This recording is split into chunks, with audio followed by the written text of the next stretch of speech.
પોરબંદરમાંથી drugs પકડાવા અંગે ઋષિકેશ પટેલે નિવેદન આપ્યું. ગુજરાતને ડ્રગ્સનું લેન્ડિંગ હબ નહીં બનવા દઈએ.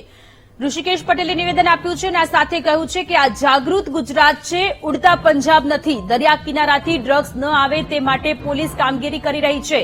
ગુજરાત ડ્રગ્સનું લેન્ડિંગ હબ ન બને તે માટે પોલીસે કાર્યવાહી કરી. બીજા રાજ્યમાં જતું ડ્રગ્સ અટકાવવાનું કામ ગુજરાતે ઉપાડ્યું છે.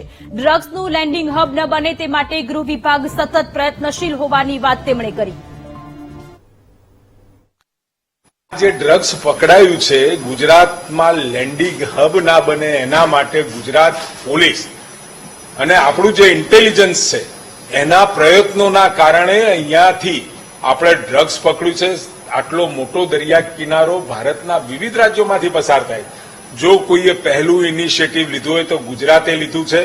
તસુભાર પણ ડ્રગ્સ અહીંથી કોઈ પણ બીજા રાજ્યોમાં અટકાવવાનું કામ ગુજરાતે ઉપાડ્યું છે. મારે તમામ સાગર તટીય રાજ્યોને વિનંતી છે એ પણ પોતાના ઇન્ટેલિજન્સને મહારાષ્ટ્ર કે પછી આપણો સમગ્ર દરિયા કિનારો એ દરિયા કિનારા ઉપરથી આપણા દેશની અંદર ક્યાંય ડ્રગ્સ ના આવે એની ચિંતા લોકલ પોલીસ પણ કરે અને એનું ઇન્ટેલિજન્સ પણ કરે તો આ ઉડતા ગુજરાત નથી, ઉડતા પંજાબ ઉપર તો ફિલ્મ બની ચૂકી છે. પરંતુ આ તો ગુજરાત છે અને એ જાગૃત ગુજરાત છે.